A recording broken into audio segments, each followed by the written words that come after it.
बिस्मिल्लाहिर्रहमानिर्रहीम, अस्सलामुअलैकुम and a very good morning. Espresso में आपको खुशामदीद कहेंगे। मैं हूँ अरमला हसन और मैं हूँ इमरान हसन। इस उम्मीद और दुआ के साथ कि आप खैरियत से हैं। आपके नए दिन का और नए हफ्ते का आगाज़ बहुत अच्छे से हो गया है या होने वाला है। दोनों सूरतों में हमारी नेक तमन्नाएं और दुआएं आपके साथ है। अल्लाह करे न सिर्फ ये दिन बल्कि ये हफ्ता आपके लिए बहुत बेहतरीन रहे, रहमत व बरकतों भरा हो और जो आप चाहते हैं, जो आपके गोल्स हैं, चाहे छोटे हैं या बड़े हैं, वो आप हासिल कर पाएँ। अच्छा जी, आज जो प्रोग्राम का आगाज़ हमारे पास इतनी अच्छी खबरें हैं बताने के लिए, लेकिन unfortunately there is a news that is dominating today. आज सभी न्यूज़पेपर्स को, हमारे सोशल मीडिया को पाकिस्तान में, और वो यूनान के अंदर तारकीन वतन की कश्ती के डूबने का वाक़या है जिसके बारे में मुसलसल हम आपको आगाह कर रहे हैं। इस वक्त इमदादी सरगर्मियाँ जारी हैं। आज इस कश्ती हादसे के ऊपर यौम स्याह मनाने के बारे में वज़ीर आज़म ने कल कहा था कि आज यौम स्याह मनाया जा रहा है और कौमी परचम इस हवाले से सरनिगू रहेगा। बिल्कुल 700 मुसाफिर थे इस कश्ती के अंदर, जिसमें से 400 पाकिस्तानी उनको कश्ती के निचले हिस्से में ज़बरदस्ती रखा गया था। और ये जो कश्ती हादसा है, इस पर इंक्वायरी कमेटी भी बना दी गई है। अनफॉर्चुनेटली ये बहुत ही अफसोसनाक वाक़या है और इस हवाले से ये भी कहा जा रहा है कि जो इंसानी स्मगलिंग है, इसके ख़िलाफ़ एक क्रैकडाउन का भी ऐलान किया गया है। ये जो वाक़या पेश हुआ, इससे इटली जाते हुए यूनान के करीब जो तारकीन वतन हैं, उनकी कश्ती को अलनाक किस्म का हादसा पेश आया, जिसमें जो मुसाफिर हैं इसमें पाकिस्तानियों की बहुत बड़ी तादाद शामिल थी। 750 अफराद थे जिनके सवार होने की इतलात है, जिसमें 310 पाकिस्तानी भी शामिल हैं। 400 के करीब न्यूज़पेपर में भी है। दफ्तर खारजा के मुताबिक हादसे में जो 12 पाकिस्तानी हैं उनको जिंदा बचा लिया गया है, जबकि 298 पाकिस्तानी नौजवानों की हलाकत का खदशा है। बिल्कुल। और यहाँ पे अरमिला लम्हे फिक्रिया ये है कि ऐसे हादसात होते क्यों हैं? क्या ये हमारे मुआशी रवैये हैं, माशरती रवैये हैं, या फिर हमारी मुआशी फ़िक्रें हमारे यकीन के ऊपर इस हद तक हावी हो जाती है कि हम अपनी जान तक दे देते हैं? और ये पहले नौजवान नहीं हैं, सैकड़ों नौजवान ऐसे जाते हैं जो कि मौत के मुंह में चले जाते हैं। उनकी लाशें तक उनके घर वालों को देखना नसीब नहीं होता। वी आर वेरी सॉरी कि हम अर्ली इन द मॉर्निंग ये बात कर रहे हैं, लेकिन इट्स वेरी इंपॉर्टेंट। ये हमारे भाई थे, सारे पाकिस्तानी थे और माओं के बच्चे थे, हम जैसे पाकिस्तानी थे।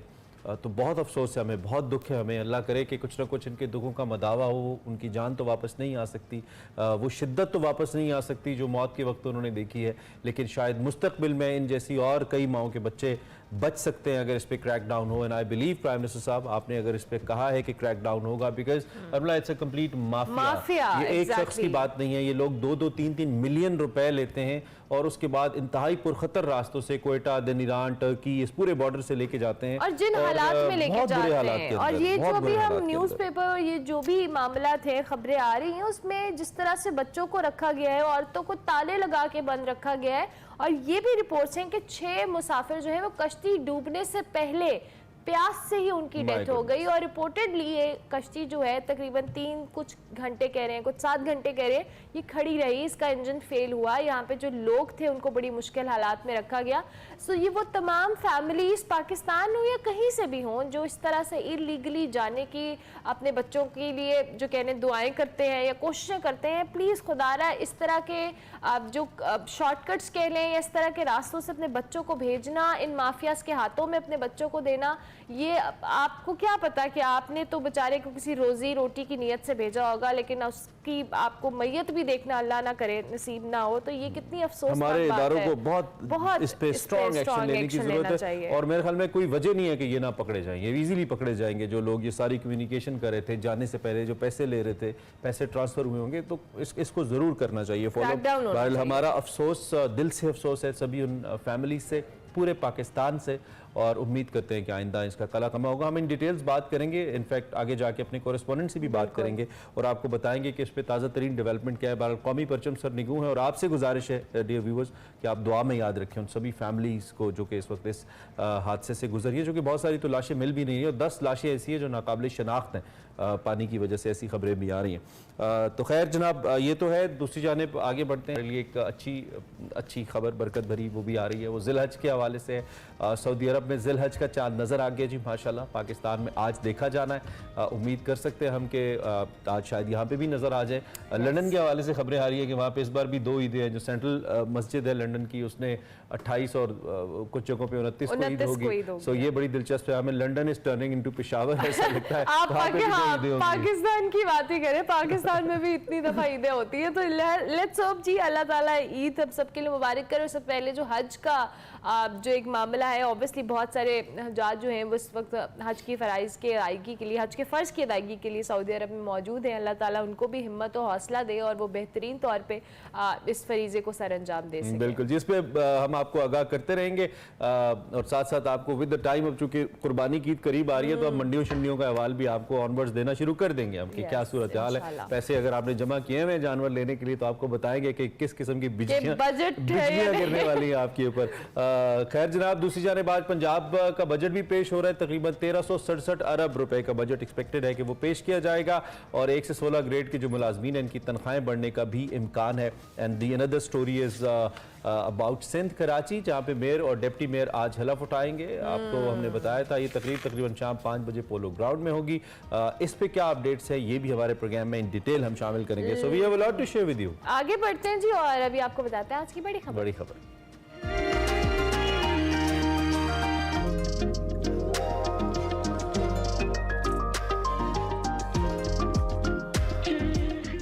तो बड़ी खबर, यस बड़ी खबर प्रोग्राम में सबसे पहले हम मुल्की सियासत को डिस्कस करते हैं, बल्कि सियासत से भी ज्यादा बेहतर है हम इसको करंट अफेयर्स कह लेते हैं, हालात हाज़िरा पे हम बात करते हैं। तो जनाब, सियासी जमातें इंतखाबात की बातें करने लगी हैं। इंतखाबात जिसे कहते हैं ना, थोड़ा रोशन कहीं उम्मीद के इम्कान हुए तो हैं, कुछ ऐसा हो रहा है। तो इलेक्शन की तारीख का ऐलान नहीं हुआ मगर 2 बड़ी जमातों ने अपनी इंतखाबी मुहिम शुरू कर दी है। हफ्ते के रोज़ पीपल्स पार्टी ने सवात के इलाके ख्वारजा खेला में सियासी पावर शो किया।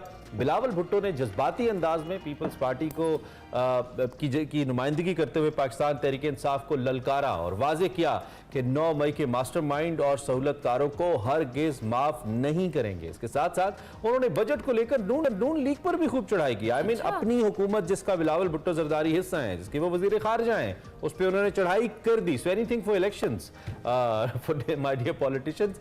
बिलावल भुट्टो ने जनाब वजीर खजाना को आड़े हाथों लिया। उन्होंने बजट पर सख्त तहफ़्फ़ुज़ात का इज़हार किया और दावा किया कि पीपल्स पार्टी से किए गए वादे बजट में पूरे नहीं हुए। बजट पर तहफ़्फ़ुज़ात दूर किए जाएं वरना टफ टाइम मिलेगा। बिल्कुल, बिलावल भुट्टो ने इत्तेहादी जमातों को इलेक्शन लड़ने का भी चैलेंज दे दिया। उन्होंने इत्तेहादियों को पैगाम दिया कि पीपल्स पार्टी इलेक्शन के लिए तैयार है, हिम्मत करें, मैदान में आए, हमारा मुकाबला करें। इससे कबल पीपल्स पार्टी की जो नफीसा शाह साहिबा है, उन्होंने सागदार पर सख्त सवालात की बौछार की। दूसरी जानिब नून लीग भी मैदान में आई। उन्होंने भी इस पर नून लीग के जो सीनियर रहनुमा है वो भी आए मैदान में। तलाल चौधरी साहब ने बिलावल भुट्टो को चैलेंज कबूल करते हुए कहा है कि नून लीग भी इलेक्शन के लिए तैयार है। आम इंतखाबात आज़ाद कश्मीर और मेयर कराची के इलेक्शन की तरह नहीं होने चाहिए। आजाद कश्मीर इलेक्शन पर हमारे तहफ़्फ़ुज़ात हैं। नून लीग पीपीपी पे भी ये क्या हो रहा है, हमें नहीं समझ आ रही, हम खुद बड़े कंफ्यूज है। पीटीआई जी दूसरी जानिब हुकूमत के खिलाफ अदम एतमाद और पीपल्स पार्टी के एडवांस पर आई जो है मुस्लिम लीग नून और JUI से इंतखाबात चाहती थी। इस हकदार के लिए फैसला नहीं करते, ऐसा भी कहा है। काबीना को ब्रीफिंग देते हैं। गुज़श्ता रोज भी लीगी रहनुमा और वफाकी वजीर बराए तरक्की और मनसूबाबंदी एहसन इकबाल साहब ने कहा कि जी बजट की तैयारी में तमाम इत्तेहादियों को शामिल किया गया था। हुकूमत की कोशिश है कि हर फैसला इत्तेफाक की राय से किया जाए और वजीर आजम ने हमेशा अपने इत्तेहादियों को हर फैसले में शरीक किया है। बजट की तैयारियों में भी तमाम इत्तेहादियों को शामिल किया गया था। इत्तेहादी हुकूमत के फायदे और नुकसान भी होते हैं। हमने बजट समेत हर फैसले में इत्तेहादियों को शरीक रखा है। तो फिर बिलावल भुट्टो क्यों एतराज कर रहे हैं? इलेक्शन आने वाले हैं और इलेक्शन के ऊपर एहतजाज एतराज़ात और तहफ़्फ़ुज़ात की पॉलिटिक्स होती है। वी हैव शौकत पराचा साहब जी बिल्कुल, शौकत पराचा साहब हमारे साथ मौजूद हैं। बहुत शुक्रिया शौकत साहब, good morning, I hope you are doing well. ये क्या हो रहा है? सारे तज्जियात के इल्ज़ामात हम अपने सर क्यों लें? हमने कहा हम आपको भी इसका हिस्सा बनाते हैं। तो शौकत साहब, ये जो आपस में इतनी खिचड़ी पक रही है, पहले हमें लग रहा था इत्तेहादी हुकूमत है, ये तहरीक इंसाफ के खिलाफ है, अब ये आपस में ही उलझ पड़े हैं। बिलावल भुट्टो कहते हैं जी हमने ये जो इन्होंने बजट के मामलात पे हमें इत्तेमाद में नहीं लिया, हमारे तहफ़्फ़ुज़ात दूर किए जाए। एहसन इकबाल साहब कहते हैं हमने शामिल किया है। ये क्या घन चक्कर है जिसमें हम सब उलझे हुए हैं? Morning miss Sharmila and Imran Hasan. आपने सही पहले तो निशानदेही की, जो यूनान में जो कुछ पाकिस्तानियों के साथ या उसमें इजिप्शियन दीगर थे, और मैं भी जो जज्बात आपके हैं यकीन करें तीसरा दिन है, मेरे भी यही जज्बात है। अब पॉलिटिक्स की तरफ इंटरेस्टिंग सिचुएशन है और इसके दो एंगल हैं जो लड़ाई या झगड़े या एक दूसरे के खिलाफ बयानात की बात कर रहे थे। पहला एंगल तो बिल्कुल सादा है, जो सियासत में होता है वही नज़र आ रहा है, और सियासत में ये है कि नून लीग और पीपल्स पार्टी दो मुख्तलिफ सियासी जमातें हैं। ना सिर्फ उनका मंशूर मुख्तलिफ है बल्कि नज़रियात भी मुख्तलिफ हैं। नज़रियात में बात कर रहा हूँ मजहब के हवाले से, सियासत के हवाले से, मजहब की सियासत में मौजूदगी के हवाले से, ये दोनों मुख्तलिफ ख्यालात की सियासी जमातें हैं। कहीं भी नज़रियाती हम आहंगी इनमें नहीं है। जमहूरियत दोनों जमातें जमहूरियत पर यकीन रखती हैं, दोनों जमातें सियासी तरीके को आगे बढ़ाने पे यकीन रखती हैं, इसमें कोई शक नहीं है, लेकिन बुनियादी तौर पर दो मुख्तलिफ सियासी जमातें हैं। जो फंड्स की बिलावल भुट्टो जरदारी साहब ने बात की, साल हो गया, मानसून आई थी पिछले साल और सबसे ज़्यादा तबाही सिंध में हुई, पूरे पाकिस्तान में हुई थी। मैं खुद डेरा इस्माइल खान, टांक, स्वात, नौशहरा की तरफ कवरेज करता रहा, लेकिन सिंध का जो मामला था वो बहुत ही गंभीर था, क्योंकि सारा जो है वो अल्टीमेटली सिंध में ही जाता है और सिंध में बहुत तबाही हुई। बिलावल भुट्टो जरदारी रिमाइंड करवा रहे थे कि आपने के लिए फंड पता किया था, जो फंड बनते थे हमारे वो अभी तक नहीं मिले। तो ये तो बिलावल भुट्टो। इसका एंगल मेरे नजदीक में आपको जरूर बताना चाह रहा हूँ, जो मैं थोड़ी बहुत असेसमेंट रखता हूँ कि अगर ये आपस में इस तरह के बयानात देंगे तो इमरान हसन साहब हम सिर्फ इन्हीं को ही डिस्कस करेंगे। तो जो पीटीआई की थी मीडिया में सुबह शाम पीटीआई हो रही थी, शौकत भाई थोड़ा सा ऑडियो का आपका आई थिंक हेड फ्री का थोड़ा सा इशू है, ये जुमला दोबारा बोलिएगा ठीक करके। कहना चाह रहा हूँ जब ये बयान देंगे इस तरह एक दूसरे के खिलाफ, तो मीडिया में स्पेस, एनालिसिस में स्पेस, तज्जियों में जगह इन्हीं को मिलेगी। फिर जो पीटीआई जिसको सुबह शाम हम 12 सालों से 13 सालों से अक्टूबर 2011 के बाद हम मसलसल पीटीआई कर रहे थे, ये बयानात इसी तरह आते रहेंगे, इनमें मजीद तेजी आएगी। राजा साहब, जब भी कोई कंटेस्टेंट इंटरव्यू करने आता है तो अपनी सीवी साथ लेके आता है, वो अपना सीवी सामने रखता है और जो इंटरव्यूअर होता है वो सीवी देखता है और देखता है कि इसने क्या क्या किया हुआ है, इसके क्रेडिट पे क्या क्या चीजें हैं, उसके बाद वो उसको वो जॉब देता है। तो यहाँ पे जो इंटरव्यूअर है वो वोटर है आई बिलीव, और जो सीवी लेके आने वाले हैं वो नून लीग है, तहरीक इंसाफ है, पीपीपी है। तो आपको अवामी नुक्ता निगाह से किसकी सीवी ज्यादा तगड़ी लगती है? आई मीन कौन उस डॉक्यूमेंट पे अपनी सीवी तगड़ी करके रख सकता है कि this is what I have on my credit, इसलिए आप मुझे ये वाली जॉब दें कि मैं आपको रूल करूं या सर्व करूं, जो भी आप इसको कह लें। कौन सी जमात इस वक्त इस पोजीशन में है कि वो एक बेहतर पर्चे के साथ अवाम के सामने जा सकती है इन कमिंग 2 मंथ्स? सियासत हमारी बहुत ही कॉम्प्लिकेटेड हो चुकी है। जिस हुकूमत के खिलाफ ये लोग बात करते हैं, यानी आज की हुकूमत वाले पीटीआई की हुकूमत के बारे में बात करते हैं, उसका तो जो हलशुदा पर्चा है कोई नहीं देख रहा। मसलन पीटीआई चेयरमैन की हुकूमत 3.5 साल रही, 1 साल से ऊपर हो गया इस हुकूमत के आए हुए। पिछली हुकूमत की परफॉर्मेंस पे बात नहीं हो रही, बल्कि पिछली हुकूमत ने, पीटीआई ने अपनी मर्जी से वो पिच बनाई और उस पर वो 1 साल में खेलते रहे। फिर आके 9 मई का वाकया हुआ और वो हिट विकेट हो गए और वो आउट हो गए और वो से भी बाहर चले गए। ये हुकूमत है, इसका पर्चा यकीनन अवाम के सामने आ रहा है और ये पर्चा 11 अप्रैल 2022 से लेकर आज तक आ रहा है और इस पर्चे में इस हुकूमत के कोई ज्यादा नंबर नहीं है, वो खास नंबर। महंगाई है, अरूज पर है, अब पेट्रोल है, डॉलर है, आप जो भी देखें, चिकन है, कुकिंग ऑयल है, अब तो थोड़ा कुकिंग ऑयल कम हो गया। तो परफॉर्मेंस वाइज ये 1 साल का पर्चा नहीं है, लेकिन फिर ये हुकूमत वाले, चाहे वो पीपल्स पार्टी के हों या नून लीग के हों, के जो पुराने पर्चे हैं, उनके जो पुराने मार्क्स हैं वो बड़े अच्छे हैं। मसलन के हवाले से आप हर वक्त याद करते हैं, जब भी आप रावलपिंडी से इस्लामाबाद से आप लाहौर जाएं, आप रावलपिंडी इस्लामाबाद से फैसलाबाद जाएं, रावलपिंडी इस्लामाबाद से पेशावर मुल्तान जाएं, खास तौर पर मुल्तान से सखर जाएं और फिर कराची हैदराबाद के सखर हैदराबाद के दरमियान कराची एक मोटरवे का पैक्ट है, वो अभी पैच नहीं बना, हैदराबाद से आगे ये डेवलपमेंट का अपना वो इनका जो रिजल्ट है वो दिखाते हैं। इसी तरह पीपल्स पार्टी है, मुल्क को यकजा रखने में, आइन को आइनी हकूक देने में, माइनॉरिटीज को बेहतर एक पैकेज देने में, या सूबों के हवाले से, छोटे सूबों के हवाले से है, और उसके साथ साथ 18th अमेंडमेंट उनके पास है। एक साल का जो ये पर्चा है इनका, उसमें ज्यादा नंबर नहीं है, लेकिन अभी तो सूरत हाल ये है कि ये जमातें तो अपनी परफॉर्मेंस रख रही हैं हुकूमत आवाम के सामने, वोटर के सामने। पीटीआई की जो परफॉर्मेंस बुरी थी, ना तो वो अपनी परफॉर्मेंस आवाम के सामने, वोटर के सामने रख पा रही है, ना जो है वो अब आवाम के पास जा रही है। वो तो जमात टूट फूट गई। कहते हैं जी से कोई फर्क नहीं पड़ेगा, चेयरमैन पीटीआई कहते हैं कि वोटर मेरे साथ हैं। पाकिस्तान के कॉन्टेक्स्ट में इलेक्टेबल्स का बहुत बड़ा असर है। वो अगर जीत नहीं सकते तो हरवा जरूर सकते हैं। वो वोट जब डिवाइड करवाएंगे 40,000, 50,000, 30,000, 25,000 हर हल्के में, जिस तरह वो इस्तेकाम पाकिस्तान पार्टी के छतरी तले आए हैं, वो अगर मैं एग्री कर लेता हूँ, फॉर एग्जांपल वो नहीं जीत सकते, लेकिन वो हरवाएंगे जरूर। आपने फ्रेश कैंडिडेट का भी जिक्र कर दिया, 3 तजर्बाकार में इस्तेकाम पाकिस्तान पार्टी, फ्रेश ग्रेजुएट। ये खिलाड़ी पुराने हैं, ये उम्मीदवार पुराने हैं, लेकिन इनके पास अब पर्चा नया है, इनके पास वादा है। अभी तो इस्तेकाम पाकिस्तान पार्टी बतौर पार्टी तो नहीं कह सकती कि हमने माजी में ये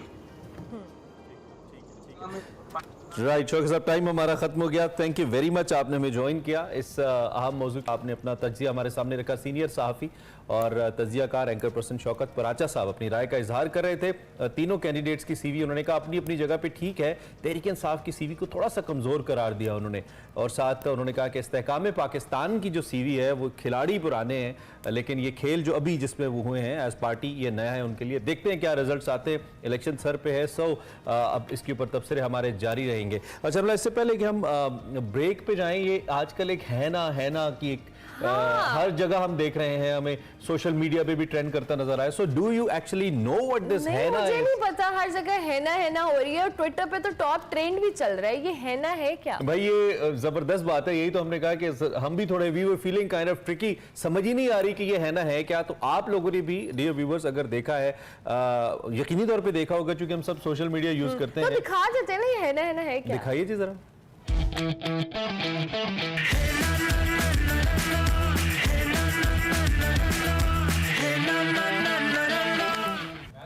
बहुत क्यूरियोसिटी है, ये है ना क्या हो रहा है, क्या ऐसी चीज है जिस पे आप भरोसा कर सकते हैं, कौन सी ऐसी चीज है जिसको आपके लिए, उसके लिए आपको एक्साइटेड होना चाहिए। तो ये है ना वाला जो मामला है ना, इट्स काइंड ऑफ इंटरेस्टिंग। हर किसी की जिंदगी में कोई ना कोई ऐसा शख्स तो होता है भाई जिस पे आप भरोसा कर सकते हैं। सो आप भी इस हैशटैग को इस्तेमाल करें, हमें जवाब दें, हम शेयर करेंगे। हो सकता है we can find the answer. What is this है ना हाँ, हैशटैग है ना के साथ आप ढूंढने की कोशिश करते हैं। आप ब्रेक लीजिए, ब्रेक के बाद आते हैं।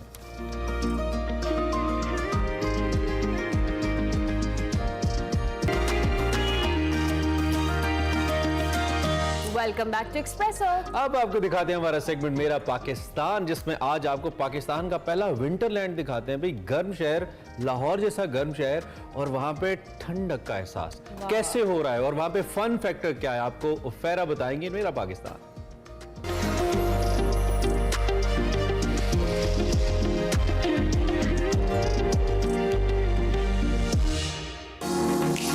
लाहौर में जून की सख्त गर्मी के बावजूद लाहौर में हो रही है बर्फबारी। आपको लग रहा होगा मैं मजाक कर रही हूँ, तो ऐसा बिल्कुल भी नहीं है, क्योंकि विंटरलैंड लाया है लाहौर में स्नोफॉल की सहूलियात। इसके साथ साथ यहाँ पर बहुत सारा है एडवेंचर। तो चलते हैं अंदर, टिकट लेते हैं और फिर आपको चलकर दिखाते हैं अंदर से विंटरलैंड कैसा है। और इसके साथ साथ यहाँ पर जो एडवेंचर के लिए स्लाइड मौजूद है, डिफरेंट एक्टिविटीज हैं, वो भी। टेबल है, ये बेंच है, बेंच बेंच भी बर्फ का है और इसके ऊपर ये कारपेट दिया हुआ है ताकि आपको ज़्यादा सर्दी जो है वो महसूस ना हो। आपको पता है बाहर बहुत ज़्यादा गर्मी है, तो ये इतना ज़्यादा डिफरेंस आ गया, बहुत ज़्यादा मज़ा आ रहा है। ऑब्वियसली मैं तो यही कहूँगी बहुत। अच्छा, वैसे नॉर्मली ये होता है कि लड़कियों से जो है ना ठंड बर्दाश्त नहीं होती, तो आप कैसे बर्दाश्त? नहीं, ये तो आप शादी के सीज़न में भी देख सकते हैं कि विंटर्स में भी लड़कियां जो होती हैं स्लीवलेस में घूम रही होती हैं, तो यहाँ तो मुझे तो बहुत अच्छा लग रहा है। और इवन मैं इसके विदाउट भी घूम सकती हूँ, बहुत अच्छा लग रहा है। ये है लाहौर का विंटरलैंड, जहाँ पर सर्दी है शदीद, मुँह की औस से आप लोग अंदाज़ा लगा सकते हैं, लेकिन एक्सट्रीम एडवेंचर से भरपूर और एक्साइटिंग फन से भरपूर है ये जगह। आप लोगों को मैं ये कहना चाहूँगी कि अगर आप जून जुलाई की गर्मी से बचना चाहते हैं तो विंटरलैंड एक ज़बरदस्त ऑप्शन है। यहाँ पर आए अपनी फैमिलीज के साथ और यहाँ की सर्दी को एंजॉय करें।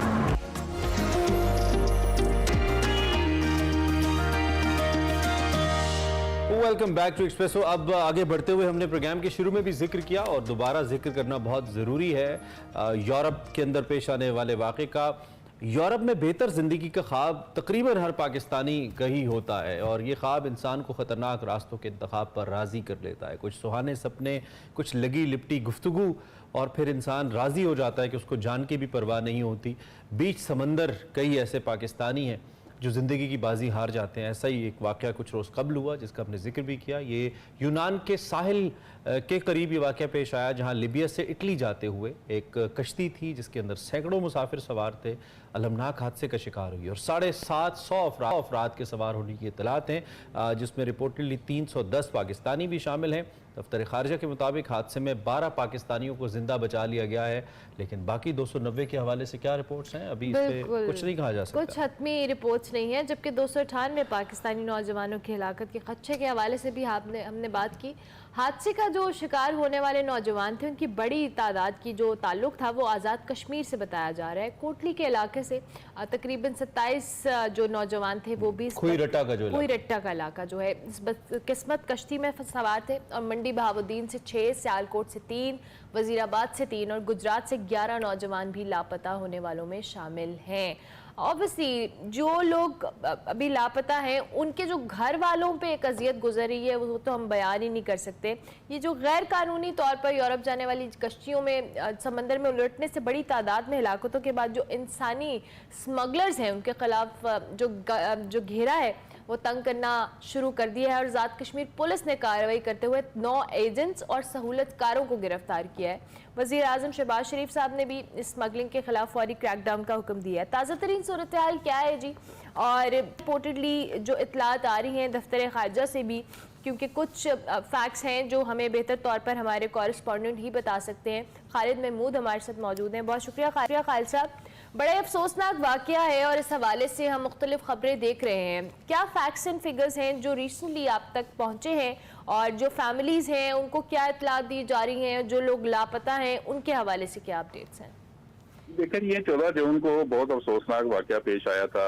आज तकरीबन इस वाक़े को 5 दिन गुजर चुके हैं और उसके बाद जो है वो अब तहकीकात का आगाज हुआ है। लेकिन आज मुल्क भर में यौम शोक जो है वो मनाया गया है। हमारा जो कौमी परचम है वो भी आज सरनगू हैं इस अफसोसनाक वाक़े के ऊपर। और वज़ीर आज़म ने भी दूसरी जानिब जो है एक कमेटी बनाई है, 4 रुकनी कमेटी बनाई गई है, जिसमें पुलिस ब्यूरो के जो एहसान सादिक हैं वो कमेटी के चेयरमैन होंगे, जबकि इसके अलावा फॉरेन ऑफिस के और इसके अलावा FIA के जो एहलकार हैं वो भी इस 4 रुकनी कमेटी में जो है वो शामिल हैं। अभी तक तो तहकीकात हो रही हैं, उसमें मुतअद्दिद लोग जो है इसमें मुलव्वस हैं। कई इदारों के लोग मुलव्वस हैं जो जाली पासपोर्ट बनाते हैं, ID कार्ड बनाते हैं और उसके बाद जाली दस्तावेजात बनाकर हमारे जो मासूम पाकिस्तानी हैं इनको बाहर भेजते हैं। इसमें बहुत बड़ी तादाद जो है वो आज़ाद कश्मीर, गुजरांवाला, गुजरात और सियालकोट के लोग हैं। ये वो लोग हैं जिनको मुख्तलिफ तरीकों से झांसा देकर जो है ये एजेंट्स बाहर लेके जाते हैं और इस अफसोसनाक वाक़े के ऊपर जो है वो पूरी दुनिया जो है वो इस पर एहतजाज कर रही है, खासकर पाकिस्तान में इस हवाले से, क्योंकि पाकिस्तानियों की बड़ी तादाद इस जहाज में मौजूद थी। 300 से ज्यादा पाकिस्तानी जो है वो इस जहाज में मौजूद थे। और दफ्तर खारजा का ये कहना है कि अब तक जो 78 लाशें मिली हैं उसमें शनाख्त की जा रही है, DNA टेस्ट किए जाएंगे। फैमिली को आगाह किया गया है कि वो अपने अपने DNA टेस्ट। ये सब की सब नाकाबिले शनाख्त हैं खालिद? जी है, क्योंकि वो पानी में रहे काफी दिन, ये मैतें जो है पानी में रही, इसलिए इनकी शनाख्त पॉसिबल नहीं है। लिहाजा उनके DNA टेस्ट उनकी फैमिली से कहा गया है कि उनके DNA टेस्ट भेजें ताकि उनको मैच किया जाए और उसके बाद बुरसा के हवाले किए जाए। लेकिन ये क्योंकि 750 के करीब लोग हैं, लेकिन मईते जो हैं वो तकरीबन 78 मिली हैं, 12 जो पाकिस्तानी हैं वो जिंदा बच गए थे, खुशकिस्मत लोग हैं जो जिंदा बच गए। तो खालिद, इस कमेटी का मैंडेट क्या है? क्या महज तहकीकात करेगी या जिम्मेदारों की सजा का तयन भी कर पाएगी? और अगर आप हमें कैटेगोरिकली बता पाएं, पुलिस के महकमे के अलावा बाकी 3 जो इन्वेस्टिगेटर्स हैं उनका ताल्लुक किन शोबों से है, किन महकमों से है? जी देखिए, एक जो पुलिस ब्यूरो के इंचार्ज हैं एहसान सादिक, वो तो पुलिस से इनका तल्लक है, जबकि आजाद कश्मीर के DIG हैं वो भी पुलिस से ही हैं, जबकि FIA और IB के एहलकार जो हैं वो इसमें शामिल किए गए हैं, वो इन वाकयात की तहकीकात करेंगे। असल जो प्रॉब्लम है कई अरसों से यही चल रहा है कि जैवी डॉक्यूमेंट के ऊपर इन लोगों को मुख्तलिफ तरीकों से बाहर भेजा जाता है, कभी कंटेनर में इनको कर दिया जाता है। लास्ट क्वेश्चन खालिद, क्या कुछ फाइनेंशियल कॉम्पनसेशन भी हुकूमत पाकिस्तान इरादा रखती है इन खानदानों के लिए जिनका इतना बड़ा नुकसान हो गया कि उनको कुछ माली मुआवनत दी जाए? इस वाक़े के बाद कुछ ऐसी इतलात हैं? जी बिल्कुल, ये ऐसी हुकूमत की जानिब से कल इतलात आई थी कि हुकूमत जो है इन लोगों के जो फैमिलीज हैं उनको सपोर्ट करेगी। आज नेशनल असम्बली का इजलास भी है, सेनेट का भी इजलास है, वहाँ मंजूरी ली जाएगी कि इन लोगों की मदद की जाए। खासकर एक कानून साजी का अमल जो है वो भी आज होगा कि ये जो इंसानी स्मगलर हैं इनके खिलाफ कानून जो है वो मजीद सख्त किए जाएं। लिहाजा एक ड्राफ्ट जो है वो भी तैयार किया गया है, वो नेशनल असम्बली में आज पेश यानी किया गया है। कवानीन के हवाले से भी सख्ती होनी चाहिए और इसके जो जिम्मेदार हैं उन भी होना चाहिए। बहुत शुक्रिया खालिद महमूद, आप इस हवाले से बता रहे थे। जी, यूनान कश्ती हादसा है, बड़ा ही अफसोसनाक हादसा है और इसके हवाले से आज तो मुल्क भर में शोक का ऐलान किया गया है वज़ीर आज़म की जानिब से, लेकिन इस तरह के वाक़यात आइंदा फ्यूचर में ना हो उसके लिए कोई प्रॉपर प्लानिंग और इम्प्लीमेंटेशन होनी चाहिए ताकि ये वाक़यात ना हो, लोगों को इतनी अजियत से ना गुजरना पड़े। ब्रेक लेते हैं, ब्रेक के बाद वापस आते हैं, आप देखते रहिए एक्सप्रेस।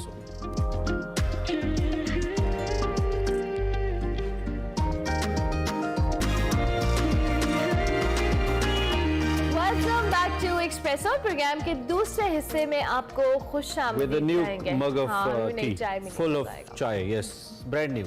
अच्छा, बस आप कहते हैं ना भाई, इससे पहले कि हम अगले घंटे में दाखिल हो, रात को मौसम पता नहीं उसको मैं अच्छा कहूँ या बुरा कहूँ, but it was very scary because we were busy here in the studios. रात को जब हम निकले तो ये मनाजिर चेक करें अब्दुल्ला हसन साहब, ये बनू और पेशावर के मनाजिर हैं कि दरख्त किस तरह से हो रहे हैं। अच्छा, वैसे हमारी शायद कैप्चर नहीं हुई क्योंकि रात ही लाहौर में मनाजिर कुछ खास इससे कम नहीं थे, बड़ी ही तेज आंधी थी। ये तो खैर बहुत ही शदीद है, लेकिन आप देख रहे जी दरख्त उखड़ गए और किस तरह दरख्त बड़ी बड़ी उनके जो टहनियां हैं वो नीचे गिर रही हैं। It's very scary. अच्छा, मैंने ना कुछ ऑब्जर्व किए, बहुत सारे लोग ऐसे वेदर के अंदर ना बाहर देखने के लिए जाते हैं। प्लीज ऐसी आंधी वाले उसमें ना आप अवॉइड किया करें, आप गाड़ियों में भी हैं भाई। Once it happened with me, मैं कोट कर देता हूं कि एक प्लाजे का शीशा गाड़ी मेरी पास से गुजरी और वो टूट के गिरा, मेरी गाड़ी को हिट हुआ बाकायदा।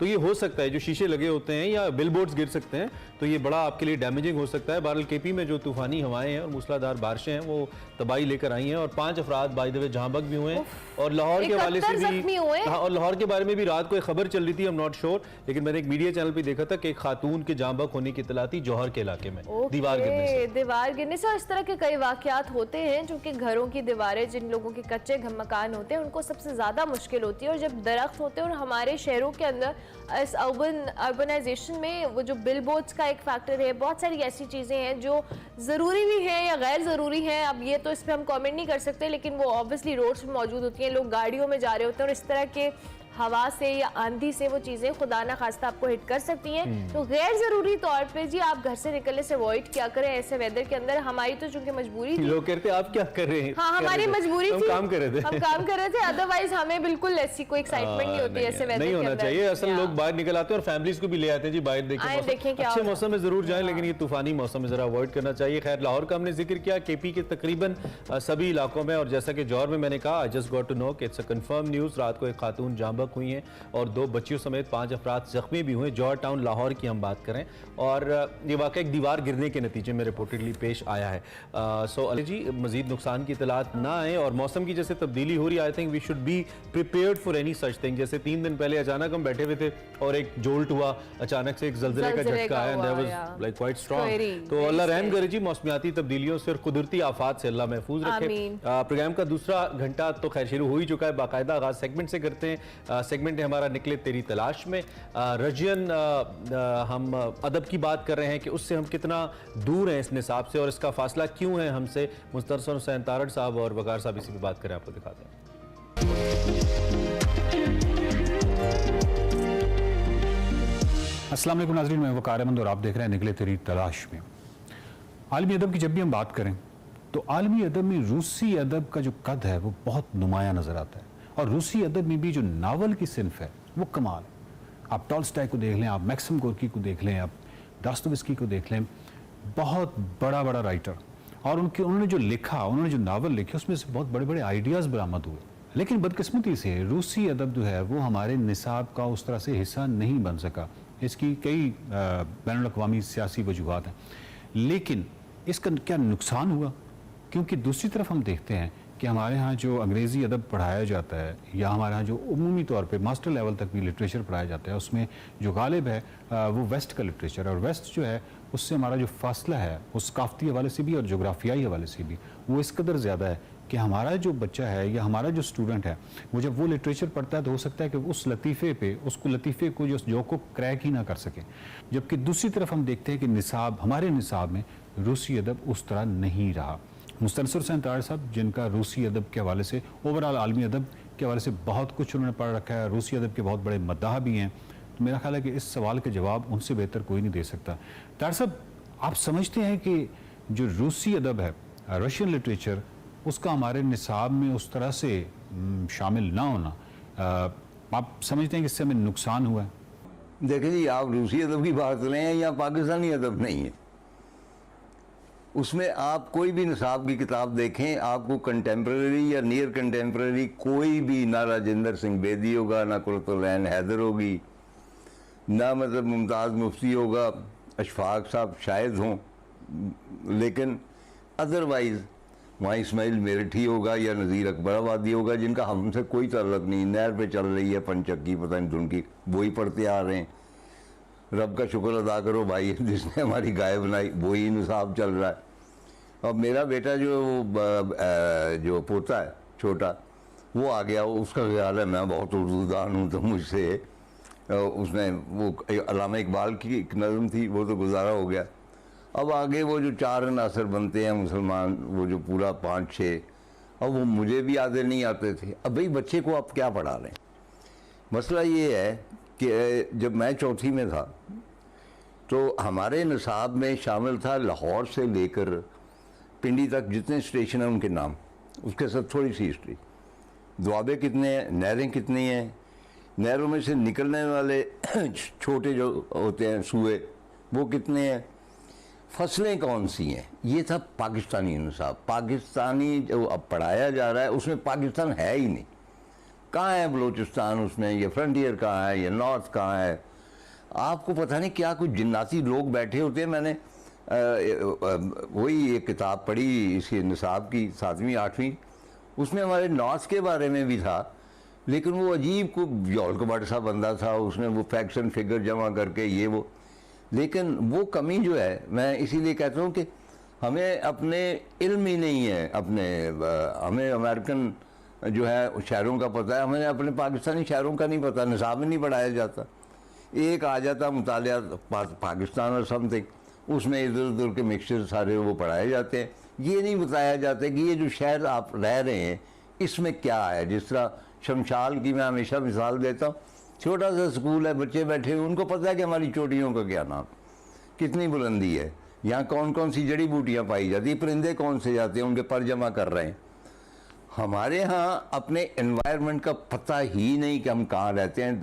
वो कई कहते हैं ना कि पाकिस्तान को क्या प्रॉब्लम हुई, तो मैं कहता हूँ कि हमने पाकिस्तान से मोहब्बत नहीं, इसलिए कि हम जानते ही नहीं पाकिस्तान। आपको सिखाएंगे कि ये है तो तब हम जानेंगे ना।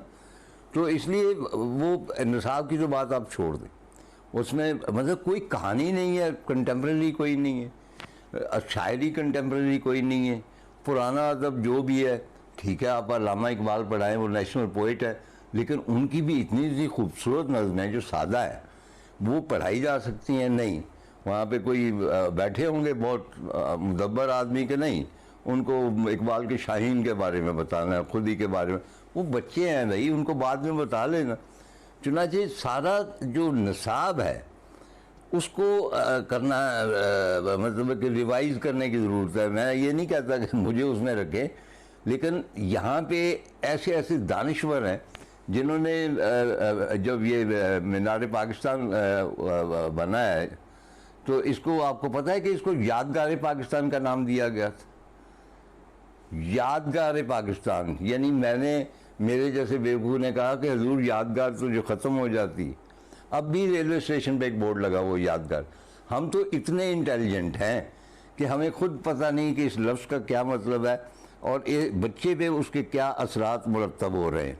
चुनांचे एक है कि कई प्राइवेट स्कूल जो है ना, उनमें जो निसाब होता है वो बहुत बेहतर होता है, उसमें बहुत ज़्यादा होती है जोग्राफिया अपना आपको पढ़ाया जाता है। तो आप रूसी अदब की बात कर रहे हैं, हमारे यहाँ पाकिस्तानी अदब नहीं।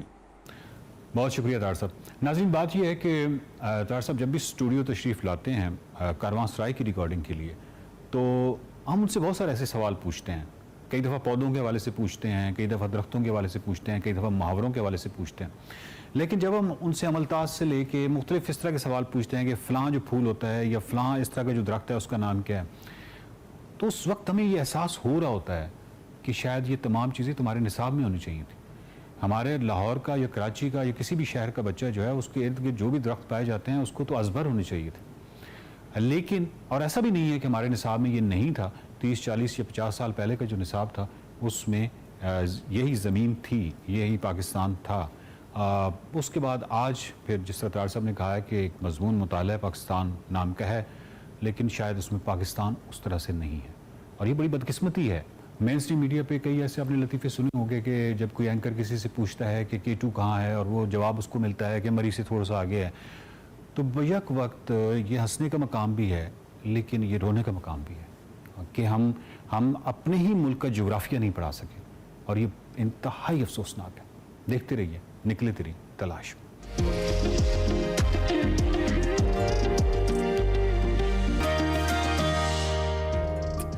प्रोग्राम में आगे बढ़ते हुए बात कर लेते हैं कुछ कराची के हवाले से। अरमला हसन बहुत मसरूफ़ हैं, लगता है कराची के मुस्तकबिल पे बहुत गहरी नज़र है इनकी और ये चाहती हैं कि मुस्तकबिल इसका रोशन हो। खैर, सियासी तारीख में पहली बार मेयर कराची पीपल्स पार्टी का मुंतखब हुआ और मुर्तज़ा वहाब साहब मुंतखब हुए।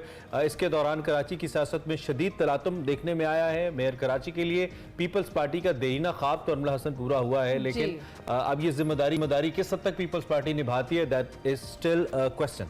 आपने कहा देरीना ख्वाब पूरा हुआ है। पीपल्स पार्टी पिछली 3 दहाइयों से सौदे के लिए बड़ी बेकरार थी और आज मुर्तजा वहाब साहब शाम 5 बजे अपना हल्फ उठाएंगे। पीपल्स पार्टी ने जी सिंध में कराची और हैदराबाद के मेयर समेत तमाम 6 ओहदे जीतकर तारीख रकम कर दी है। मुर्तजा वहाब 173 वोट लेकर पीपल्स पार्टी के पहले मेयर कराची बन गए हैं। इनके मद्दे मुकाबल जी जमात इस्लामी के हाफिज नईमुर रहमान साहब 160 वोट ले सके, मगर हैरत अंगेज बात यह है कि पीटीआई के तकरीबन 30 अरकान ऐवान से गैर हाजिर रहे, उन्होंने किसी को वोट नहीं डाला और जमात इस्लामी ने 23 जून को जो इलेक्शन कमीशन के दफ्तर के सामने एहतजाज का ऐलान कर दिया। आपने पूरा जुमला नहीं कहा, जमहूरियत के वसी तर मफाद में। ओहो भाई, बहुत गहरा जुमला है। जमहूरियत का अलम बुलंद रखती है, उसकी तौजीह और तौसीक के लिए वो लोग नहीं आए वोट डालने के लिए। खैर, कराची के बल्दियाती इंतखाबात में इससे पहले MQM और जमात इस्लामी के 2 बार मेयर मुंतखब हो चुके हैं, एक बार सिटी नाज़िम मुंतखब हो चुके हैं। MQM इस इलेक्टोरल प्रोसेस के अंदर है ही नहीं। बहरहाल कराची में एक अच्छा वोट बैंक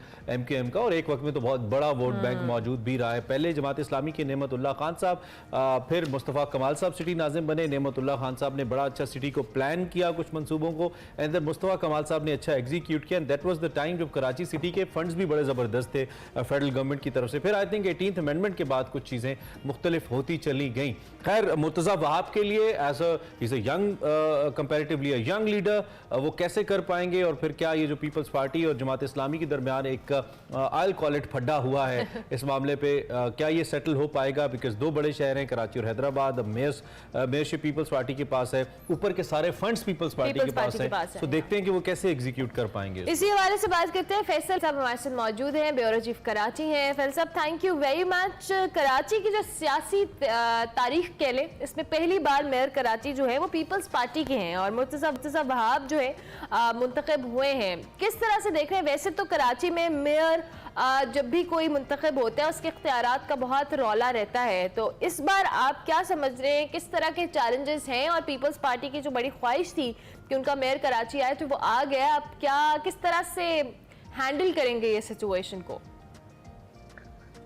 थोड़ी सी मैं आपके सवाल पे उसकी तस्दीक करना चाहूंगा। जो आपने कहा ना कि पीपल्स पार्टी का देरीना ख्वाब पूरा हो गया, कराची की मेयरशिप ये यूं है, इसका ख्वाब तो कभी भुट्टो साहब ने भी नहीं दिखाया था। जब उन्होंने पीपल्स पार्टी बनाई उन्होंने भी नहीं दिखा था कराची में कभी उनका मेयर जो आ सकता है। ये एक ऐसा पीपल्स पार्टी का समझ ले। सर उनके दामाद ने कर दिखाया फिर। हाँ, उनके दामाद ने बड़ा, असल में सिर्फ दामाद का इशू नहीं है, वो जो प्रोजेक्ट इमरान खान खत्म हुआ ना, तो प्रोजेक्ट इमरान खान जब शुरू हुआ था तो उस वक्त जो सूरत पैदा की गई थी, अब वो सूरत नहीं रही। अब प्रोजेक्ट इमरान खान की खत्म हो रहा है, उसके साइड इफेक्ट हैं जो आ रहे हैं। इतनी आसानी से प्रोजेक्ट जाएगा तो अपने असरात छोड़ के जाएगा। आफ्टर शॉक्स भी कह सकते हैं। आफ्टर शॉक है, जब तूफान आता है ना उसके असरात एकदम नहीं जाते। तो ये इसको आप इसी तनाजुर में देखें। बहरहाल पीपल्स पार्टी के लिए एक बड़ी अचीवमेंट है, हमें खुले दिल के साथ पीपल्स पार्टी को जो है ना वो वेलकम करना चाहिए, क्योंकि बुनियादी इशू ये है कि इस शहर के लोगों के मसाइल हल हो, चाहे वो कोई भी करे। लेकिन मसाइल को हल करने के लिए जो है ना मसाइल को समझना जरूरी है कि मसाइल है क्या, और उनके लिए सिर्फ जो है नियत का इशू नहीं है, आपके सामने सिम भी दुरुस्त होनी चाहिए, आपको अपनी मंजिल का भी पता होना चाहिए कि सिम क्या है, मंजिल क्या है। इस वक्त की सूरत यह है कि कराची का जो मेयर है, जिसको बाबा शहर का एक खिताब भी मिलता है, वो बाबा शहर जो है वो 33% इलाके का मेयर है। 66% इलाके पे शहर के, पाकिस्तान के वफाक के और दीगर जो लैंड कंट्रोल एजेंसीज हैं और स्टेक होल्डर्स हैं, उनका जो है वो कंट्रोल है। तो जो आप 66% आबादी या 66% इलाका शहर का, उसका वो मेयर की दस्तरस में नहीं आता। तो ये एक बहुत आइडियल टाइम है पीपल्स पार्टी के लिए कि वो चेन ऑफ कमांड कायम करे। जब वो अपनी सारी फरमाइशें इस वक्त वो एस्टेब्लिशमेंट की भी जो है बहुत चाहती है, बल्कि शायद शहबाज शरीफ साहब से भी ज्यादा इस वक्त चाहिए थी बिलावल साहब है, और बिलावल साहब जो है शायद वज़ीर-ए-आज़म बनने का ख्वाब भी देख रहे हैं, और हो सकता है पूरा भी हो जाए, इस मुल्क में सब कुछ हो सकता है। तो ये एस्टेब्लिशमेंट की भी चाहिए थी। इस वक्त जो है ना कराची को इस वक्त 33% इलाके का जो मेयर है ना, इस शहर के मसाइल को हल नहीं कर सकता। आपको चेन ऑफ कमांड कायम करनी पड़ेगी सारे दारों अच्छा को। फैसल भाई, पीपल्स पार्टी पे मुसलसल जो इल्जाम लगता रहा है, अब भी लगता है, वो करप्शन के हवाले से। Let's talk about it, because obviously it's tax payers money, so they are supposed to ask के पैसा हमारा कहाँ लगता है। कराची पे पैसा नहीं लगता है। कराची बहुत बड़ा रेवेन्यू इकट्ठा करता है। कराची में आप, मुझे एक दफ़ा साइट एरिया जाने का इत्तेफाक हुआ जहाँ पे इतने बड़े बड़े प्रोड्यूसर्स बैठे हुए हैं, और उस जगह की जब मैंने सड़कें देखी और हालत देखी है, आई वाज अमेज्ड, क्योंकि मैं तो वहाँ से हूँ नहीं, लेकिन मैं डर गया कि क्या ये इलाका है जहाँ पे इतनी बड़ी बड़ी प्रोडक्शंस हो रही हैं, इतनी बड़ी बड़ी फैक्ट्रीज आगे जाके लगी हुई हैं। तो कराची पे वो पैसा लगता नहीं है, वो पैसा कहीं ना कहीं तो जाता है। मुराद अली शाह साहब जब आए थे, कायम अली शाह साहब के बाद, तो लोगों को लगा था कि पीपल्स पार्टी ने एक नौजवान चीफ मिनिस्टर लाया है तो उसके ख्यालात भी नौजवान होंगे, नहीं बदला। फिर बिलावल भुट्टो जरदारी प्रैक्टिकली पॉलिटिक्स में उनको ट्रेन किया गया, पीपल्स पार्टी और कराची का तर्ज सियासत नहीं बदला। अब मुर्तज़ा वहाब आ गए हैं। अब कैसे एक देखने वाला ये गारंटी करे अपने आप को कि ये तर्ज सियासत बदलेगा, पैसा इधर उधर नहीं होगा और कराची पे लगेगा? इसके लिए कोई मैकेनिज्म आपको नजर आ रहा है? बीइंग साफी देखा है आपने? देखिए, ये मैकेनिज्म नजर नहीं आता, ये जो होता है सड़क पे नजर आता है। मतलब ये किसी की बात से हम इसको जज नहीं कर सकते। काम होगा। देखिए, हम बोलते हैं कि मुस्तफा कमाल के जमाने में बहुत काम हुआ या नेमतुल्लाह खान के जमाने में बहुत काम हुआ, तो वो वहां पे काम, उस दोनों अखबार में काम बोलता था कि मैं हो रहा हूँ। ये जो काम होता है ना, इसको वे कहने की जरूरत नहीं होती कि मैं, ये पीपल्स पार्टी ने कराया या मुर्तजा बाप ने कराया। काम जो है खुद बोलता है। तो पीपल्स पार्टी अगर काम करेगी, मुर्तजा बाप साहब अगर काम करेंगे, तो ये काम उनका खुद बोलेगा, कहने की जरूरत नहीं पड़ेगी कि ये कि कराची में पीपल्स पार्टी। अच्छा, एक और इम्पोर्टेंट बात, पाकिस्तान का पूरे मुल्क का एक अलमिया है, दुनिया भर में जो है ना वो ठेकों में करप्शन होती है। कोई शायद ही मुल्क ऐसा हो जहाँ ठेकों में करप्शन ना होती हो। हम जितने बड़े बड़े दुनिया के लीडरों के नाम सुनते हैं, अगर इनकी आप कहानी प्यूटन हो, मातिर मोहम्मद हो, वो एक लाजमी जुज है ठेकों का। लेकिन वहां पे जो किकबैक्स है, जो करप्शन है, वो डिलीवरी के साथ है। हमारे मुल्क का जो अलमिया है, यहाँ जो करप्शन है विदाउट डिलीवरी है। अब ये जो इशू है ना, पैसे खाने का इशू नहीं है, पैसे यहाँ डिलीवरी के बगैर खा जाते हैं। ये एक बड़ा जो है ना, वो सारे ही खाए जाते हैं, सारे खा जाते हैं। असल में फिर वो इतनी है, वो जो चेन ऑफ कमांड बनती है ना, पैसे कमाने की जो पूरी चेन बनती है, नीचे क्लर्क से लेके जो है वो ऊपर तक जाती है। अब यहाँ क्लर्क भी चाहता है कि मैं भी अरबपति हो जाऊं, जितना पैसा मिनिस्टर ले रहा उतना वैसे फैसल साहब तारीख तो यही बताती है कि भी हो सकते हैं अरबपति, उनके अकाउंट से भी पैसे निकल सकते हैं। You never know. अच्छा, कराची में अरबपति है। फैसल साहब दूसरी जानिब ये जो भी हम सिंध की बात कर रहे हैं, जिस तरह से हमने कराची और हैदराबाद की बात की है, अब जो पीपल्स पार्टी है उनके लिए मेयर कराची आना दो के इट्स अचीवमेंट फॉर देम, और आपने खुद भी शुरू में कहा कि वेलकम करना चाहिए, होप अच्छी रखनी चाहिए। आपको लगता है जो कराची में तो अगर ख्वाब पूरा हुआ है पीपल्स पार्टी का, लेकिन आगे जाके ये जो इलेक्शन है या जिस तरह से प्रोसेस चल रहा है, इसका इम्पैक्ट जो है पीपल्स पार्टी के हक में जनरल इलेक्शन में भी आ सकता है? आपका जो सवाल है ना, इसका जवाब देना बड़ा मुश्किल है। मसला ये है कि पाकिस्तान में जैसे इलेक्शन होते हैं ना, जैसे 2013 में हुए, 2018 में हुए, इसी तरह 2023 में होंगे। तो आप तो मैं इसको इसी तरह ये फैसल भाई पूछ ले, ये अरमला की ख्वाहिश तो नहीं है? नहीं, या इनकी मालूमात तो नहीं है? ये जो ये इस सवाल बिल्कुल आप इस उलझन में ना फंसाएं। इस सवाल में सिर्फ सवाल नहीं है। उस वक्त जो है हमारे जो बड़े हैं उनकी प्रायोरिटी क्या होगी, उस वक्त क्या प्रोजेक्ट चल रहा होगा, उस वक्त किसको गिराना, उस वक्त की हम गुफ्तगू करने की पोजीशन में होंगे। अच्छा, हमें जरा आम आदमी के बारे में बताएं जी। आप भी एक आम आदमी है, जारी बात है, मुराद ये है कि कराची की है। आम शहरी क्या सोच रहा है? ये जो तब्दीली आई है, आर दे मतलब देख रहे हैं नए मेयर की तरफ, उम्मीद होती है ना शहरी आबादी को। आई रिमेंबर कि एक दफ़ा चीन में हमने एक शख्स आया वहाँ पे, तो हमारे जो चीनी गाइड थे वो बड़ी हसरत से उनको मिलने गए, तो हमने सोचा कि शायद ये कोई सेलिब्रिटी है फैसल भाई, तो पता लगा कि वो मेयर है उस शहर के। तो वो मैंने पूछा आप इतने शौक से उनको क्यों मिलने गए, तो पता चला कि कभी कभी नजर आते हैं, इतने बिजी रहते हैं। तो क्या कराची के अवाम भी अब मुर्जा वहाब साहब को ऐसे ही बिजी देखेंगे? कभी कभी देखेंगे, बिजी होंगे या नहीं ये तो लगभग देखेंगे ही नहीं। मुर्तजा वहाब साहब जो है ना, खुद तो बहरहाल एक फाल शख्सियत है, और वो सोशल मीडिया पे भी फाल रहते हैं और सड़क पे भी जो है नजर आते हैं, स्कीमें भी नजर आती हैं उनकी। लेकिन आप जब किसी पार्टी की नुमाइंदगी करते हैं तो जब आपको एक पूरा सिस्टम बनाना होता है, तो वहाँ पार्टी की पॉलिसियों की रिफ्लेक्शन बहुत होती है। हमारे मुल्क की सियासत में जो है ना, कोई मेयर हो या वजीर आजम हो या वजीर हो, जो पार्टी की लीडरशिप होती है वो मुकम्मल तौर पे उसके कंट्रोल में होता है। वो जो भी मुंतखब नुमाइंदा होता है या कोई आला अहदेदार भी होता है, तो जो पार्टी का जो विजन होगा वो मुर्तजा वहाब साहब में रिफ्लेक्ट होगा। मुर्तजा वहाब साहब अगर सिर्फ अपने बलबूते पे चाहे ना कि मैं ये शहर को खड़ा कर लूं, और उनकी एक विल भी हो, लेकिन उनकी पार्टी की विल नहीं होगी। उनकी पार्टी की अगर कितना उनको आजादाना जो है ना माहौल में काम करने को दिया जाता है। जो हमने देखा था कि जब नेमतुल्लाह खान काम कर रहे थे तो उनको पार्टी की तरफ से कोई प्रेशर नहीं था। इसी तरह मुस्तफा कमाल साहब जब मेयर बने थे, मैं आपको बहुत अहम बात बताऊं, जो पार्टी के जो अहम तरीन अहदेदार थे जो उस वक्त की सिटी गवर्नमेंट में काम करते थे, उनको 4 साल के लिए पहले दिन ही आने के बाद जो है ना, एज पर पॉलिसी, ये पार्टी पॉलिसी आई थी, ये 25 पार्टी 40 जो अहम अहदेदार हैं, जो अहम सरकारी ओहदों पर कायम है, उनको विदाउट पोस्टिंग कर दिया जाए, ताकि वो असर अंगेज ना हो, असर उस पे मुस्तफा कमाल की पॉलिसियों पर, हिकमत अमलियों पर। अगर ये पीपल्स पार्टी की ये पॉलिसी होगी, हमने शहर को बनाना है तो ये शहर बन जाएगा। तो ये पार्टी की पॉलिसी नहीं होगी तो फिर कोई नहीं सिस्टम जो है ना, सिस्टम एक ऐसा लफ्ज है पाकिस्तान के अंदर कि वो बड़ा खतरनाक लफ्ज, ठीक है। उसमें आगे फिर उसकी गवर्नमेंट एरिया में उलझ जाते हैं सब। You are right, absolutely. Thank you very much bureau chief Karachi Faizan. हमें बात कर रहे थे बतौर कराची आईटी और बतौर साफी भी कि वो कैसे देखते हैं इस तकर्री को। Wish you all the best mister Murtaza Wahab, we are looking forward. आप एक यंग आदमी हैं, अल्लाह करे आपको अल्लाह ये शर्फ दे कि आप कराची की तकदीर बदलें, अपना रोल प्ले करें। इस वाले से आपको आगाह करते रहेंगे। एक ब्रेक लेते हैं।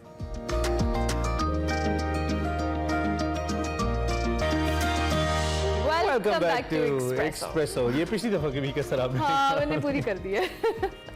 अच्छा जनाब, मसले भी हो सकते हैं, टेक्निकल मसाइल होते हैं भाई, बहुत सारे टेक्निकल मसाइल। हम मशीनों के साथ अपने दिमाग को सिंक करने की कोशिश कर रहे होते हैं। This is what artificial intelligence है। माय गॉड, अच्छा ऐसा नहीं है कुछ भी। तो उम्मीद है कि सुबह आपकी अच्छी गुजरी, और हमारी कोशिश ये होती है कि सुबह के अंदर जो इंग्रेडिएंट्स होते हैं ना हमारे इस वाले नाश्ते के, जो हम आपको वर्चुअल देते हैं यहाँ पे ऑन स्क्रीन, उसमें हम डिफरेंट एलिमेंट्स रखें हर किस्म के। तो म्यूजिक भी हम रखते होते हैं बीच में। हाँ ठीक है, बोले आगे बोलना है। अच्छा खुद तो ये आज हम आपको Pakistani by looks junior Arijit Singh से मिलाते हैं, क्योंकि हम भाई बाय लुक्स हमने गारंटी ली है। देखो सिंगिंग जो ना बड़ा प्रेस्टिजियस काम है अरमला हसन, हम जिम्मेदारी ले लें और अरिजीत फैंस जिनमें मैं भी शामिल हूँ सारे ऑफेंड हो जाए, नाराज हो जाए कि भाई ये इज गुड, यस ये हमें डिसअपॉइंट नहीं करने वाले, लेकिन उसके बावजूद जिम्मेदारी नहीं ले रहे हम। तो ये हमारे एक नए जनाब आर्टिस्ट है, नाम इनका मोहम्मद मुस्तहसन है, लोग इन्हें चंदू बाबा के नाम से भी जानते हैं और अभी सीख भी रहे हैं मौसीकी को, गा भी रहे हैं, लाइव बहुत अच्छा गाते हैं, is young, so we thought कि एक्सप्रेस ऑफ टैलेंट में जरा आपसे तारुफ इनकी आवाज़ का कराया जाए और सुबह सुबह आपको थोड़ा सा संगीत का टच भी दे दिया जाए। So Mustahsan is with us. Welcome, कैसे हैं आप? ठीक ठाक हैं? Thank you. आपको बहुत सारे लोग कहते हैं, हमने ही कहा कि आप अरिजीत से मिलते हैं। काफी लोग कहते हैं मुझे, सोशल मीडिया पे भी आपको ऐसे कमेंट्स आते हैं? हाँ जी, बहुत ज्यादा कमेंट्स आते हैं जबरदस्त। अरिजीत में लोग, तो हालांकि मैंने उसको फॉलो नहीं किया, मेरी अपनी एक लोग थी तो वो उसकी वजह से लोग लोगों ने जब कहना शुरू किया फिर मैंने उसको देखा, क्योंकि प्लेबैक सिंगर था ना। सुनते तो होंगे ना? हाँ जी बिल्कुल, जरूर। He is a very good singer, is a great singer, और वो खुद भी अप्रिशिएट करते हैं पाकिस्तानी आर्टिस्ट को भी। अरिजीत वाली से उनके गाने हैं, गाते हैं स्टेज के ऊपर, कॉन्सर्ट्स पे, दैट्स अमेजिंग। अच्छा ये बताएं कि आपकी सिंगिंग का जो सफर है वो कब शुरू हुआ, कैसे शुरू हुआ? कॉलेज लाइफ से शुरू हुआ। मुझे शौक बचपन से था, लेकिन हमारी फैमिली में नहीं कोई भी गाता था, तो मुझे थोड़ी मुश्किलात हुई। फिर मैंने बेसिकली मैं चनियोट से हूँ। अच्छा जी, तो मैंने फिर वहाँ से शुरू किया। फर्नीचर मशहूर है। हाँ जी, बहुत फर्नीचर बहुत मशहूर है। तो गाना भी उतना मजबूत है जितना फर्नीचर होता है चनियोटी। बिल्कुल, वहाँ से काफ़ी निकले हैं, खान साहब, नदीम भाई हो गए और बहुत सारे लोग। और उनके चाचू के पास मेरे जो पहले उस्ताद थे वो उनके चाचू थे, नदीम भाई के। अच्छा, हारमोनियम उनसे सीखा था मैंने। अच्छा अच्छा। आपकी फैमिली में कोई गाता? नहीं, मेरी फैमिली में कोई। तभी तो कह रहे हैं मुश्किलात उनको पड़ी, तो घर वालों ने मना किया, गाना है, किन चक्रों में आ गए बेटे? स्टार्ट में कहते थे, लेकिन उसके बाद फिर सपोर्ट करना शुरू कर दिया वालिदा ने, क्योंकि वालिद तो नहीं है, वालिदा ने सपोर्ट शुरू किया। चलें, तो आपने कभी सोचा था कि आप हमारे शो में आएंगे, इतने बड़े शो में हमारे सामने आके बैठेंगे? सर मेरी थी बिल्कुल। सारे आपने इनको नर्वस कर दिया, मजाक कर रहे थे आप। ये आपके भी हमारे लिए ऑनर की बात इसलिए कि इतना अच्छा टैलेंट हमारे सामने मुस्तहसन बैठे हैं। लाइटर एंड लोग जरा सुबह सुबह हंसना चाहते हैं, तो आप हमें सबसे पहले अपनी आवाज़ के इंट्रोडक्शन कराइए, कुछ सुनाइए, हमें सुनाइए, देखने वालों को सुनाइए कुछ। ऐसे गाने अपने लिखते भी खुद हैं जी, आपको ये बताएं मुस्तहसन? ये मैंने खुद लिखा है और कंपोज भी मेरी है। प्लीज। हमसे खता हो न जाए कोई, जाओ यहाँ से पिया। वाह वाह। हमसे खता हो न जाए कोई, जाओ यहाँ से पिया। कितनी उम्र गुजारी है, कितनी उम्र गुजारी है, तेरी याद में पिया हो। हमसे खता हो न जाए कोई, जाओ यहाँ से पिया।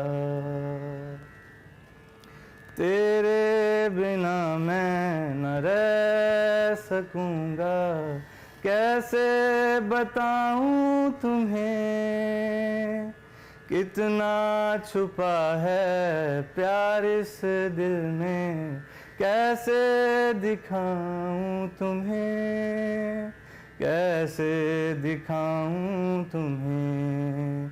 अखियों में निंदिया आती नहीं, जाते हो जब तुम पिया। हमसे खता हो न जाए कोई, जाओ यहाँ से पिया। Beautiful beautiful, very nice song. और आपका टोन मिलता है बहुत हद तक अरिजीत से, हम बिल्कुल सही थे। तो मुस्तहसन ये बताइए कि आप सारे स्लो इस किस्म के गाने लिखते हैं या फिर थोड़ा? नहीं, मैंने पंजाबी भी कुछ सॉन्ग्स किए हैं मैंने अपने, मेरे अपने हैं, यानी पंजाबी। आपने हमें बताया था कि आप स्टूडियो इंजीनियर भी हैं? मैं स्टूडियो का भी प्रोडक्शन का काम भी आता है? हाँ जी, मैं पहले मुझे शौक था कंपोजिंग का। ओके। अच्छा। तो मैं यानी कंपोजिंग करता था, मुझे ज़रा गज़ल्स वगैरह कंपोज करने का बड़ा शौक था। ओके। तो फिर अली अब्बास भाई की मैंने, बल्कि उन्होंने अभी यानी रिलीज़ किया है, उनकी गज़ल है, वो मैंने कंपोज किया। अच्छा। और उन्होंने रिकॉर्ड किया, बड़ा अच्छा उसको यानी निभाया उन्होंने। मेरे उस्ताद भी हैं वो। फिर ज़बरदस्त। अच्छा ये बताएं, अब ऑब्वियसली म्यूज़िक का ट्रेंड आहिस्ता आहिस्ता चेंज हो रहा है, बहुत सारे लोग जो गज़ल गाते हैं या सूफ़ी म्यूज़िक गाते हैं या बहुत ट्रेडिशनल म्यूज़िक की बात करें, अब उन्होंने भी थोड़ा स्विच करना शुरू किया कमर्शियल म्यूजिक की जी, तरफ। बिल्कुल। So how do you see that, और आपका इस तरह का कोई प्लान है या ऑलरेडी आप काम कर रहे हैं इस तरह के म्यूजिक पे? क्योंकि ना अब दौर दोबारा चेंज हो गया है, क्योंकि ओल्ड सॉन्ग्स आपने देखा है दोबारा हिट हो रहे हैं। हाँ, रीमिक्स हो दोबारा वही काम, क्योंकि जो कहते हैं ना कि नया काम लोगों के पास है ही नहीं, क्रिएट ही नहीं कर रहे ना, क्रिएटिविटी नहीं वो है। शायर नहीं है, वो कंपोजर नहीं रहे। अब जाहिर सी बात है कि फिर कोई पुराना गाना मुस्तहसन जो बड़ा पसंद हो, अक्सर गुनगुनाते हो, किसी हमारे लेजेंडरी आर्टिस्ट का हो? मैं खान साहब मेहंदी हसन का बहुत फैन हूँ। अच्छा अच्छा, माशाल्लाह। तो कुछ उनको मैंने कोई सुना भी है और एक कोई एक गीत सुनाइए। उनका बड़ा एक फेवरेट सॉन्ग है मेरा।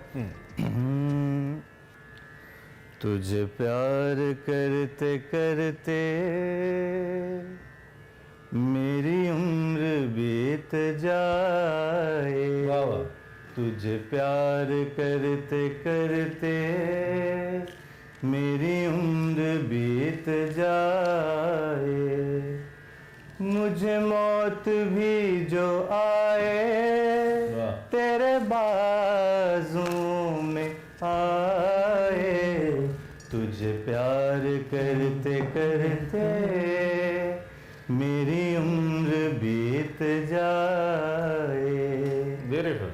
तू कहे तो बन के काजल तेरी आंख में समाऊं, तू कहे तो बन के काजल तेरी आंख में समाऊं, तेरे दिल की धड़कनों से कोई गीत मैं जगाऊं, उसी साज को मैं छेड़ूं, तेरे दिल को जो लुभाए। वाह वाह वाह वाह। तुझे प्यार करते करते मेरी उम्र बीत जाए। वाह वाह, थैंक यू, नाइस। मुस्तहसन, ये जो आपको जब स्टूडियो, इसको बंद करें, वो जो स्टूडियो के अंदर आप काम करते हैं और प्रोड्यूस कर रहे होते हैं, कितना हेल्प करता है आपको खुद गाते हुए?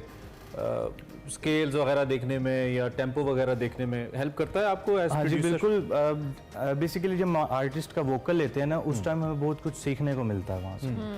फिर एक मिक्स मास्टरिंग होती है जो सॉफ्टवेयर में हम गाने को मिक्स करते हैं, यानी जितने इंस्ट्रूमेंट्स हैं उनको हमने लेवल पे करना होता है, तो वो सबसे ज़्यादा डिफिकल्ट काम होता है। एक वक्त था कि सारे लोग म्यूजिक प्रोड्यूस करते थे, शानी अरशद हो गए, साहिर अली बग्गा हो गए, हाँ जी। और अब ये वक्त है कि खुद सारे लीड वोकलिस्ट हैं, खुद सभी तकरीबन गा रहे हैं, शुजा हैदर हो गए। तो आपका भी इरादा ऐसा ही है कि खुद ही बनाऊं और खुद ही गाऊं? अली भाई ने निकाला है अच्छा, गाने के लिए। ठीक है। तो मेरा ज़्यादा यही शौक था कंपोजिंग का, यानी लिखने का, राइटिंग का, तो मैंने ज़्यादा यही किया। ये बताएं, कोई ऐसा आर्टिस्ट जिसके साथ काम करने की ख्वाहिश हो, या चलें आप कंपोज उसके लिए कुछ करें या अदरवाइज गाना चाहें उसके साथ, कोई ऐसा पाकिस्तानी या इंटरनेशनल आर्टिस्ट कोई भी? सजाद अली साहब। सजाद अली साहब के साथ इंस्पिरेशंस ऑफ सो मेनी। हाँ, सजाद अली भाई ने बहुत एक जनरेशन बड़ी कर दी है म्यूजिक में, भाई क्या बात है। सच तो है। हमने ब्रेक लेनी है, ब्रेक पर जाते जाते हम आपका शुक्रिया भी अदा करेंगे। थैंक यू वेरी मच, बहुत शुक्रिया आपके आने का। और हम ब्रेक पे जाएंगे, लेकिन एंड पे कुछ अगर आप सजाद अली साहब की हमें सुना Anything that you like. कुछ भी। साहिल पे खड़े हो तुम्हें क्या गम चले जाना, मैं डूब रहा हूँ अभी डूबा तो नहीं हूँ, ऐ वादा फरामोश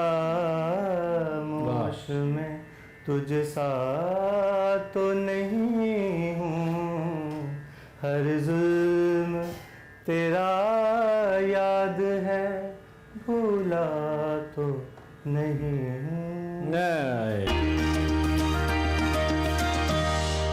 welcome back to Expresso and of course last chunk के अंदर आपको खुशामदीद कहते हैं। आपको याद है कुछ दिन पहले हमने आपको इंट्रोड्यूस करवाए थे बड़े important member along with the brand ambassador of special Olympics. World games 2023 हो रही हैं और यहीं पे ये स्पेशल ओलंपिक्स का जो दस्ता है पाकिस्तान के लिए रवाना भी हुआ है, ये भी हमने आपको बताया था। और जर्मनी में इस वक्त जो खिलाड़ी हमारे मौजूद हैं उनके लिए prime minister of Pakistan Shahbaz Sharif साहब ने एक तमन्नाओं का इजहार किया है। अपनी एक ट्वीट में शहबाज शरीफ साहब ने लिखा कि पाकिस्तान का मर्द और ख़वातीन खिलाड़ी खिलाड़ियों पर मुश्तमिल ये जो तकरीबन 87 रुकनी वफ्द है आलमी इवेंट में भरपूर नुमाइंदगी पाकिस्तान की करेगा। एंड प्राइम मिनिस्टर सेट के वक्त आ गया है कि हम जितनी भी हमने तैयारी की है इन गेम्स के लिए उसका फल हासिल करें। और उन्होंने कहा कि हमें यकीन है कि हमारे जो खिलाड़ी हैं वो अपनी सलाहियतों और अज़्म के ज़रिए मादरे वतन का नाम रोशन करेंगे और बेहतरीन मकाम हासिल करेंगे। यहाँ पे ये भी आपको बताना ज़रूरी है कि आई थिंक 137 रुकनी ये दस्ता है जो कि गया है और रौनक लाखानी साहिबा इसको हेड करती हैं, वो भी वहाँ पे मौजूद है। इसकी इफ्तिताई तकरीब हुई और यहाँ पे जो सना थी उन्होंने पाकिस्तान की तरफ से टॉर्च उठाई इसकी यहाँ पे। बिल्कुल, और इसमें जो पाकिस्तानी खिलाड़ी हैं, एथलीट्स हैं, और इसमें बहुत सारे स्पेशल ओलंपिक्स आपको पता है कि जर्मनी के अंदर हो रहा है और वहाँ पर ये स्क्वाड गया है जिसके अंदर इनकी तैयारी भरपूर थी। ये भरपूर अंदाज में तैयारी करके यहाँ से गए हैं। जाने से पहले हमारी बहुत सारे एथलीट से मुलाकात भी हुई थी और पाकिस्तानी दस्ते की जो सरबराह हैं, जिस तरह से इमरान नबी का रौनक लाखानी साहिबा, वो भी इस तकरीब में शरीक हुई थी। और पाकिस्तानी खिलाड़ी एथलीट समेत 3 मेडल्स भी अभी तक हमने बिल्कुल, और हमने उन चैंपियन से मुलाकात भी आपकी कराई थी। They are differently able kids, जिनको ये जो एसोसिएशन है वो भरपूर तरीके से कोशिश करिए कि दुनिया के सामने लाए। वी अप्रिशिएट देयर एफर्ट्स और उम्मीद करते हैं कि वो यहाँ पे हमारा नाम रोशन करेंगे। नाम रोशन कर बैठे हैं, वैसे हमारा परचम तो बुलंद कर दिया इन्होंने आके यूरोप के अंदर। So wish you all the best for the medals guys. We are looking forward कि हम दोबारा से मेडल्स के साथ आपको वेलकम करें। इसके साथ जी आप हमें खुदा हाफिज करें, क्योंकि हमारे शो का वक्त खत्म हो गया। इंशाल्लाह आपसे मुलाकात कल होगी बशर्ते जिंदगी। अपना और आसपास के लोगों का ख्याल रखिएगा और अल्लाह हाफिज।